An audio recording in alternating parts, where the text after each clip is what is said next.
Hey guys, Troy here from Line in the Sand Marketing, LLC. I want to talk to you a little bit today about value to charge ratio. Sometimes small business owners kind of are challenged with, what do I charge? Is it too much? Is it not enough? We stress about that sometimes, and finding that good balance of profitability, value, being fair to the customer. I'm going to give you 4 quick tips to try to maybe help you dial that in a little bit and not be so stressed. Stay tuned. Hope you enjoy the video.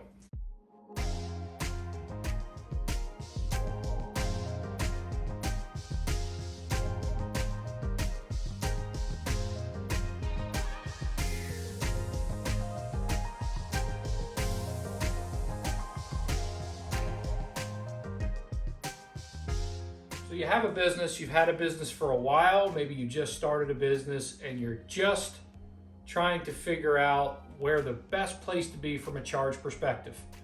Have you done some market analysis? What type of business or services do you offer? Maybe for instance, like a landscaper, somebody that comes out and spreads mulch or cuts grass, may not be able to charge as much as someone that builds houses. So once you kind of know what value you bring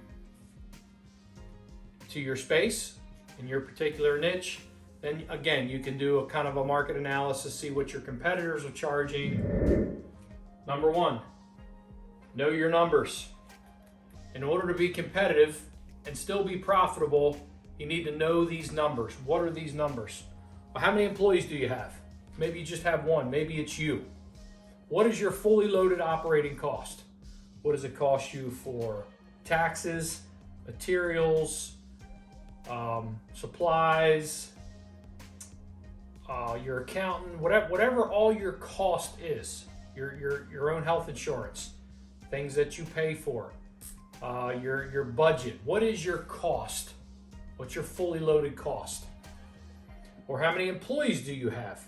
What does it cost for one of your employees to go out and provide a service for 1 hour? Do you know what that cost is? You need to do a cost analysis. You need to know that number. Let's just say, just to make it easy, it's $50 an hour. So that means for every hour you work, it costs you $50 for that hour. That's your fully loaded cost. Everything packed into that. You need to know that number. So you need to know what exactly your cost is. That's very important. Know where you want your profit margin to be. Set a profit margin, create a spreadsheet in Excel or whatever, and come up with that margin of where you're good at. You can play with the numbers a little bit. What percentage of a margin are you comfortable at? Again, and the market sometimes will mandate that. They will kind of guide what that profit margin should be in your space. But again, you should know about where you want to be. You know your fully loaded cost. You know where you want to be from a profit perspective. So then you can determine your hourly rate. What you charge an hour to write someone's paper or paint someone's fence or fix their plumbing or put in their ceiling fan or put in a kitchen or whatever it is, you know what you need to charge per hour. So know your fully loaded cost, know what you want your profit to be, and know what you're going to charge per hour. You got to know your numbers right out of the box for sure. Number 2, be consistent. A lot of times I talk to different people that have businesses or run businesses or in different spaces, and some people are hourly, some people are flat rate, some people are flip a coin, well, I'm going to charge this much today or whatever. No wonder we get so much pushback from the consumer a lot of times, because there's not a lot of consistency in the small business space. I mean, imagine pulling up to a McDonald's window and saying, hey, give me number 1. They say $7.99. You go to Burger King for the same number 1. It's pretty close, within a couple dollars, right? So be consistent. Have an hourly rate that you set or have a flat rate that you set, and stay consistent with those numbers across the board.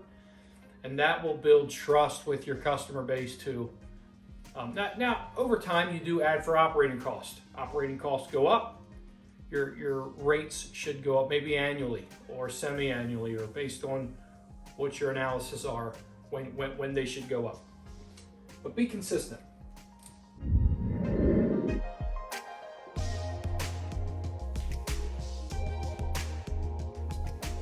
Don't haggle. I think one of the reasons CarMax are so successful, they have that no haggle approach. You know, you go to a dealership and you're like, man, I'm going to be here 3 hours. And they come back and they sit down and they say, okay, this truck here is going to be $515 a month. Oh, well, that's too high. Oh, let me go talk to my sales manager. They come back, okay, well, where do you need to be? Well, I need to be at $300 a month. Ugh, can you put any more down? No, you know what? Let me just go ahead and go, no, stay right there. And they come back and forth. We all been there. That's a miserable time. You walk in CarMax, price is clearly put right on the vehicle. The price is the price. And there's something good about that. I like that. You know, but don't fall in that haggle rut. I tell you, from a service perspective, I don't know how many times I've had a customer tell me, I Googled that and that should only cost me this. Hard stop, guys. Listen, we're not in the market to haggle with people. Why? Because we already know what our value is. We know what it costs to get us to that door. We know what we have, blood, sweat, and tears, sweat equity, finances, our skill set, what we have brought. People are buying a service. They're buying you is what they're paying for. So don't get in that rut. I mean, everybody that has Google now, they're a professional at everything. You know, you'll tell somebody, you give somebody a price and they'll say, well, man, that should only take you an hour and a half as they look on Google. How long does it take to paint a fence or something or whatever? Don't fall into that rut. Well, let me take a look at it. Maybe I'm overcharged. No, value. I'd be like going, again, back to McDonald's, pulling up to the drive-through window. Yeah, give me a number 1, super size, 2 apple pies, an extra fry, and give me a Diet Coke. So much in my way. Okay, that'll be $22.79. Nope, I'm only gonna pay $14 because that patty that's made of half beans that probably came from China, there's no way it cost. No, you don't do that. There's no haggling. It's a set price, right? So, and I get it, you gotta be flexible. And in some arenas, you may have a flat rate that you've worked out with a customer, they've contracted you out or whatever. I get that. And some areas may be hourly charge or whatever. Or if you have tiers, maybe you have a customer base that gives you a lot of work, so you give them a better rate. You have a new customer or a different scenario, residential versus commercial, whatever the situation may be, but don't haggle. Know your rates, be confident in your value. Side note, bring the value though. Bring the value. Make sure you're bringing a value, because remember, we're problem solvers. We solve problems for people and they pay us to do that, right? So make sure your value backs up your dollar amount, but don't haggle. Don't haggle with people. Don't get in that rut. It's a stressor.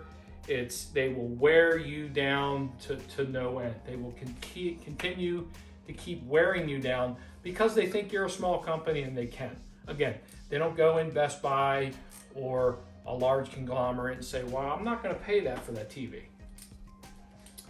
Don't do it. Lastly, number 4, do what you say. And that kind of ties back into the value part.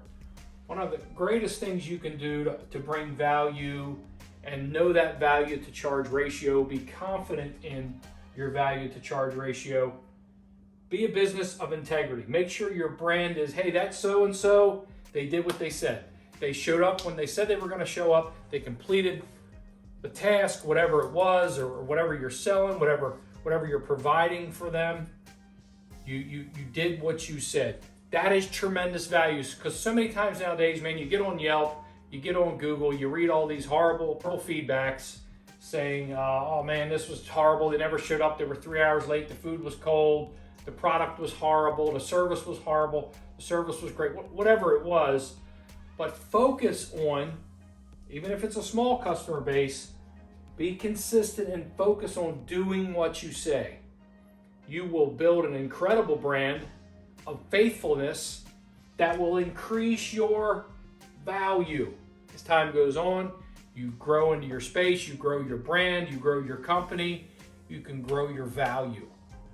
And then, you'll have the customer that won't even ask you what you charge because they trust you, they know you're consistent.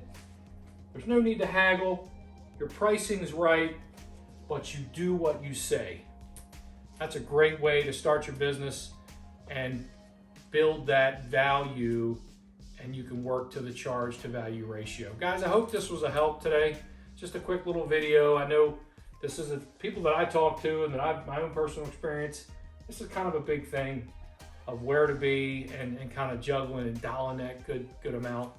And hope it's a help to you guys. Line in the Sand Marketing LLC. You come alongside and help you with any of this. If you need to figure out what you should charge, you need to do a market analysis, you need help determining your fully loaded cost, what a profit margin should be, how a profit margin should fluctuate based on the market, all that type of stuff. We're happy to come alongside, make some recommendations, and just try to point you guys in a direction that may be a help to you. Thanks, guys. Have a great night. Take care.